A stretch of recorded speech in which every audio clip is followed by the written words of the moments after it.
Boa noite para você que acompanha a programação da TV Universitário. TV Notícias desta terça-feira começa agora e com muita informação sobre a UFO, Uberlândia e região. Você tem dificuldades de concentração? Está sempre de olho no celular e a cabeça está a 1000 por hora? Pode ser a síndrome do pensamento acelerado. Vamos falar também de saúde, da amiotrofia muscular espinhal. O que é essa doença e como funciona o tratamento? Estudantes da universidade voltaram às aulas e foram recebidos com muitas atividades. Vamos falar também da lei da terceirização, como ficam os direitos do trabalhador. Tem ainda o nosso quadro Mercado de Trabalho com as vagas oferecidas para Uberlândia e região. O TV Notícias começa agora.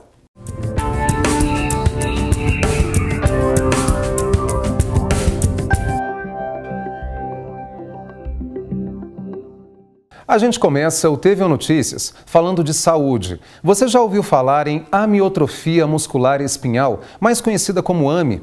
É uma doença genética e degenerativa que até ficou mais conhecida por alguns nos últimos dias por conta do Joaquim, um bebê que tem a doença. Os pais fizeram uma campanha na internet para arrecadar dinheiro para o tratamento. Na reportagem a seguir, vamos saber o que é essa doença e também conhecer a história da Iris. Ela tem 12 anos e foi diagnosticada com amiotrofia muscular espinhal, AME tipo 2, quando era bem pequena. O início de tudo foi quando a Iris começou a apresentar sinais de problemas respiratórios. A mãe conta que demorou muito até confirmarem o diagnóstico. A Iris teve o diagnóstico quando ela tinha 1 ano de idade. A gente notou que começou um atraso, ela tinha muitos problemas respiratórios. E aí a gente foi investigar e só conseguiu fechar o diagnóstico com 1 ano e 8 meses. Então foi um diagnóstico bem demorado. As amiotrofias musculares espinhais têm origem genética e afetam, segundo estimativas, entre 4 a 10 crianças a cada 100 mil nascidos. Segundo este médico neurologista, na AME não há comprometimento cognitivo importante do paciente e a doença apresenta 4 subtipos. Todos os subtipos da amiotrofia muscular espinhal, eles levam a um atraso no desenvolvimento motor das crianças. Então o tipo 1 ele é bastante agressivo, é um quadro severo, né, como eu disse, nessa síndrome do bebê hipotônico. A maioria das crianças elas não adquirem capacidades motoras básicas, além de firmar, por exemplo, a cabeça. Então são crianças que geralmente não conseguem se assentar, não conseguem deambular, né, caminhar. E o subtipo 2 e 3 é um subtipo também dessa doença, mas que geralmente ocorre num tempo um pouco mais tardio e que a criança no subtipo 2 ela já consegue se sentar, no subtipo 3, que ocorre depois dos 18 meses, ela já adquire uma capacidade motor um pouco melhor, né? O subtipo 4 geralmente se instala em adultos com sintomas também de fraqueza, mas é um quadro arrastado. Algumas pessoas elas vão desenvolver sintomas e sinais da amiotrofia muscular espinhal, mas muitos não vão nem receber diagnóstico ao longo da vida, porque ainda é uma condição extremamente subdiagnosticada. O neurologista explica que apesar de os estudos na área serem promissores, é preciso ter cautela, pois a doença não tem cura. Que ainda é uma doença incurável, é uma doença neuromuscular grave, incapacitante. As crianças que fizeram parte desse estudo, elas ainda estão sendo acompanhadas, até para a gente saber qual vai ser o desfecho delas de agora para frente. Depois que descobriu que a filha tinha AME, a Aline resolveu estudar sobre o assunto e hoje faz parte do conselho diretor da AAME, Amigos da Atrofia Muscular Espinhal. Ela conta que algumas pessoas têm associado o remédio à cura da doença, o que tem gerado muita discussão. A atrofia muscular espinhal é uma doença sem cura. O que acontece é que em dezembro passado foi aprovado pela FDA nos Estados Unidos uma medicação que é o Inspirasa, e essa medicação ela mostrou resultados muito positivos, mas ela não é uma cura, é um tratamento contínuo para o resto da vida que vai estagnar a doença e em alguns pacientes ela traz ganhos que são significativos também, mas que não é uma cura. Ainda não há cura, mas há controle. Outro cuidado intensivo e indispensável na vida da Iris é a fisioterapia. Há mais de 10 anos, a jovem tem sessões todos os dias. E foi por isso que os pais criaram este espaço chamado de Viva Iris, em que é utilizado um tipo de fisioterapia intensiva chamada de PediaSwitch, aplicada na Iris e que rendeu bons resultados, segundo os pais. Eu acredito muito na fisioterapia, muito na reabilitação. Eu não acho que os protocolos têm que ser fechados, que cada paciente é único e a gente precisa precisa olhar mais para o paciente e menos para o diagnóstico. Então, tudo pode ser adaptado, mas esse modelo de fisioterapia intensa, diária, constante, ela veio para ficar. Ricardo, que é skatista profissional, criou essa gaiola para que a filha também pudesse andar de skate. Um dia eu estava em casa, tive uma ideia de colocar o skate nela e deu super certo. Ela adorou andar de skate e a gente está desenvolvendo ainda, sabe? Uma gaiola melhor para pegar mais velocidade. A gente desenvolveu um projeto em Curitiba para andar com outras crianças também que nunca tinham tido contato com skate. Então, assim, é um projeto que está só começando, a gente está só engatinhando. A gente tem muito mais para fazer e para acontecer e aguarda que vem novidade por aí. Cuidado, carinho e conhecimento são os pilares que movem a Aline e o Ricardo neste projeto, que está só começando. A ideia é ampliar o espaço e trazer mais profissionais da saúde. Depois de tudo que passou e ainda passa, para o Ricardo, a única coisa que importa hoje é ver a filha sorrindo. Eu costumo dizer que o sorriso da Iris é o meu termômetro. Então, enquanto ela está feliz, está sorrindo, eu acho que é o melhor caminho. Então, o Viva Iris é isso, é trazer esse sorriso nas crianças e fazer com que a fisioterapia seja algo divertido. Tempo firme em Uberlândia. O dia amanheceu com sol. Vamos saber agora a previsão para esta quarta-feira em algumas cidades da região.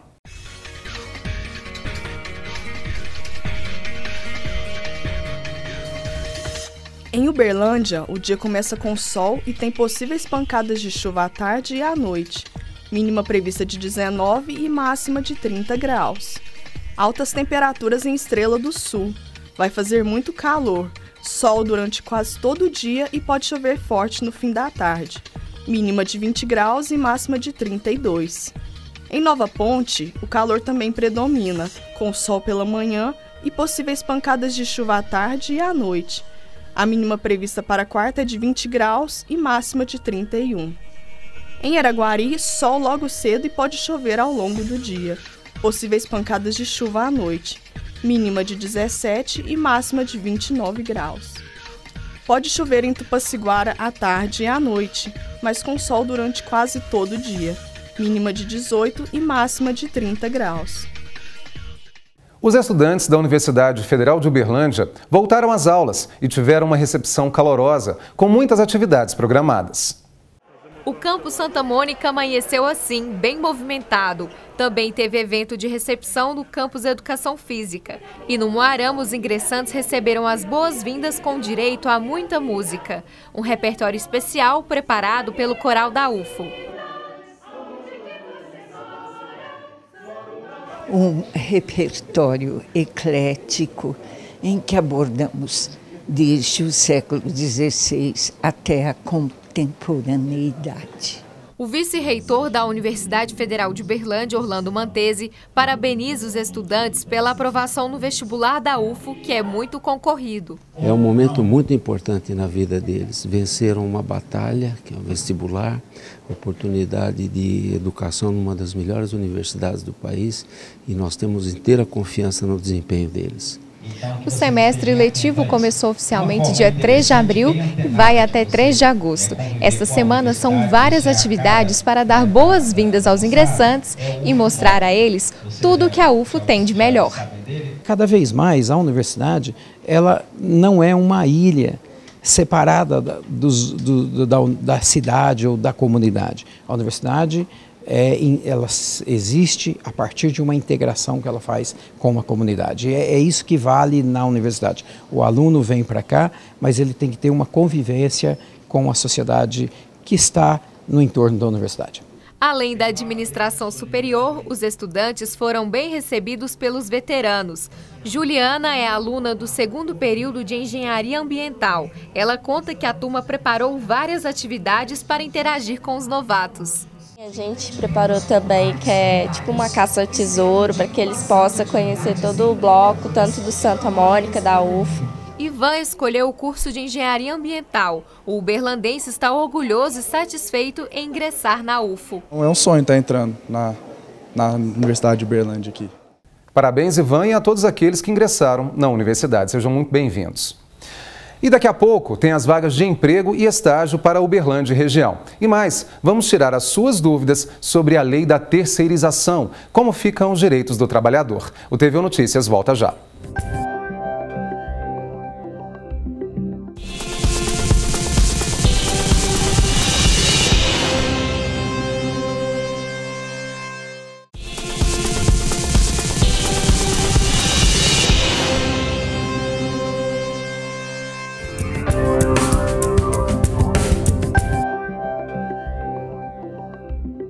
Depois de se reunir com secretários municipais e diretores de autarquias, o prefeito de Uberlândia, Adelmo Leão, reafirmou que o município terá que fazer corte de gastos sem prejudicar os serviços essenciais de atendimento à população e que ainda os gestores devem se empenhar ainda mais na busca de ações que possam fortalecer a economia. O orçamento previsto para 2017 é de R$2,5 bilhões, porém, estima-se que a arrecadação para este ano seja de quase R$2 bilhões. Em função do atual cenário econômico. Hoje tem as vagas de emprego e estágio que estão sendo oferecidas para Uberlândia e região. Confira comigo. Uma vaga para projetista de imóveis. O salário é de R$ 1.200, é necessário ter 6 meses de experiência e a escolaridade ensino superior completo. 10 vagas para promotor de vendas, salário fixo mais comissão, 6 meses de experiência pelo menos e a escolaridade ensino médio incompleto. Essas vagas estão sendo oferecidas pelo Cine de Uberlândia, que fica na Avenida Nicomedes Alves dos Santos, número 136, no centro da cidade. A Fundação CDL também está com vagas abertas para analista financeiro. O salário é de R$ 2.500 a R$ 3.000, mais cesta básica e vale transporte. Como requisitos, ensino superior em ciências contábeis ou administração. É necessário ter experiência na área financeira de no mínimo 3 anos. Os interessados devem enviar o currículo para ludmilaribeiro@fundaçãocdl.org.br. Vaga para estágio administrativo, para controle de estoque, acompanhamento de movimentações do sistema Proteus. O horário de trabalho é no período da tarde. A bolsa auxílio é de R$ 750, mais convênio médico, convênio odontológico e ainda seguro de vida. Como requisitos, cursar superior em administração, ciências contábeis ou áreas afins. Os interessados devem enviar o currículo para cdlestágio01@fundaçãocdl.org.br. Vaga de estágio também em contabilidade, para auxiliar na emissão de notas fiscais, emissão de relatórios financeiros e faturamento. O horário de trabalho é no período da manhã. A bolsa auxílio é de R$ 880, mais vale transporte. É necessário cursar superior em ciências contábeis ou áreas afins. Os interessados devem enviar o currículo para cdlestágio01@fundaçãocdl.org.br. A gente continua falando de trabalho, mais especificamente da lei da terceirização, que foi sancionada pelo presidente da República. Ela permite o trabalho terceirizado para qualquer tipo de atividade. Nós vamos responder as principais dúvidas sobre o assunto com o diretor da Faculdade de Direito da UFO, o professor Elvésio Dames de Oliveira Cunha. Professor, muito obrigado pela presença aqui hoje. Em relação à mudança na lei, quando a gente fala mudança ou adequação a algumas condições de trabalho, surgem muitas dúvidas, porque não estávamos acostumados, pelo menos com o assunto à tona. De fato, é muita novidade em relação a esse modelo de contratação, professor? Obrigado pela presença. Eu agradeço o convite. A gente tem algumas alterações significativas. Em princípio, a terceirização ela já era um instrumento utilizado, mas era um instrumento que se utilizava nas atividades meio. Então, por exemplo, nas atividades como limpeza, como vigilância, era comum você ter já a terceirização da prestação dos serviços. Mas na atividade fim da empresa, quer dizer, naquela atividade principal, isso é o que a alteração da legislação trouxe. Então eu posso hoje fazer a substituição de funções que são aquelas funções que a empresa ou que o estabelecimento ou que a própria administração pública oferece de forma direta. Como, por exemplo, o professor. Claro, a gente não fala no sentido de uma universidade que tem todo um processo de seletivo, de concurso público e tal. Mas se uma escola particular quer contratar um professor, pode contratar nesse modelo terceirizado. Ou um jornalista, por exemplo, para atuar 1 mês, 2 meses, ou talvez por tempo indeterminado, também pode contratar. Sim, ela pode, por exemplo, um professor, uma empresa aérea, por exemplo, ela pode terceirizar todos os seus pilotos e copilotos. Então, no caso, por exemplo, o professor da escola, ela pode fazer a contratação de uma empresa que vai, vamos dizer assim, trazer o corpo docente dela para que seja professores docentes dentro daquela determinado estabelecimento. Uma dúvida que eu acho que é importante para todo profissional que nos acompanha em relação aos direitos trabalhistas. A gente sabe que no modelo seletista de carteira assinada, ele tem uma série de questões de direitos, fundo de garantia, 13º, um seguro-desemprego futuramente. E nesse caso, o que fica em relação a essa mão de obra e benefícios? O que você tem que analisar é o seguinte, se a contratação ela vem pelo modelo temporário, né, que aí tem um prazo pré-estabelecido, que inclusive houve um veto, porque haveria a possibilidade de aumentar para 270 dias, mas o presidente Temer ele vetou e manteve o prazo que já era previsto, que era de 90, prorrogável por 180. No caso da contratação por tempo indeterminado, esses direitos eles se mantêm. O que acontece na realidade é que você tem uma rotatividade muito grande de pessoas nessas empresas. Então, o que acaba acontecendo? A pessoa ela vai mudando de uma empresa para outra e isso vai impactando, por exemplo, em relação a férias e outros direitos que ela eventualmente poderia exercer se tivesse um prolongamento do contrato de trabalho, o que necessariamente não acontece nesse caso. O que o senhor falaria para quem está em casa ainda com muitas dúvidas, principalmente o empregado ou o trabalhador que busca até oportunidades aí no mercado? O que pode falar para ele talvez ficar um pouco mais calmo, tranquilo em relação a isso? Ou não também, depende muito do posicionamento do senhor em relação a essas condições de trabalho. Assim, sob o meu ponto de vista, eu vejo que é um processo negativo, né, que não vai trazer necessariamente aquela expectativa em relação ao aumento de empregos e vários juristas da área, fundamentalmente da área do direito do trabalho, eles já têm manifestado que há uma possibilidade muito grande de aumento de demandas na área na Justiça do Trabalho.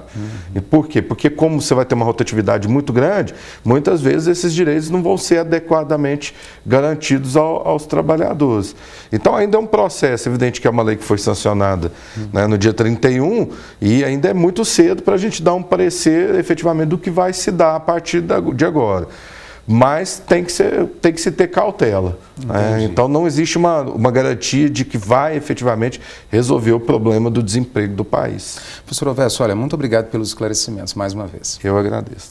E depois do intervalo, tem uma reportagem especial sobre a síndrome do pensamento acelerado. E ainda, saiba sobre o documentário que busca compreender a história recente de Uberlândia. Tem exibição de graça amanhã, hein? Sabe como você pode participar daqui um pouquinho? TV Notícias volta já.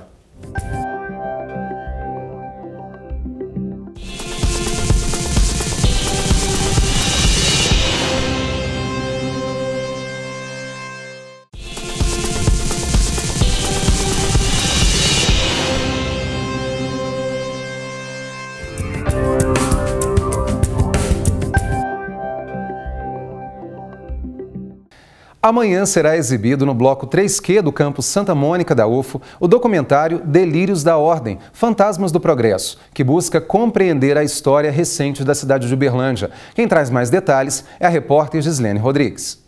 Olá, Flávia, e a todos que acompanham o TVU Notícias. Foram 4 anos de muito trabalho e dedicação para produzir o documentário. Para saber mais sobre este filme e também exibição, eu converso com o Vilmar Martins Júnior, que é diretor do documentário.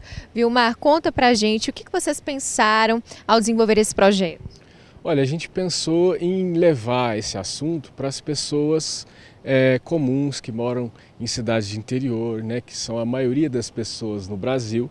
E aí o nosso filme trata de um golpe de Estado, né, no caso o golpe civil-militar de 64, e também acaba pensando um pouco sobre o momento atual. Né? A nossa preocupação era saber como a nossa vida muda em função de uma mudança política tão profunda. Então, a cidade de Uberlândia ela tem participação nesse processo, né? Então a gente fez entrevistas com pessoas que apoiaram, né, ou que acharam tudo bem um golpe de Estado, né, e também com pessoas que tentaram fazer uma resistência, e a gente propõe uma reflexão crítica sobre isso.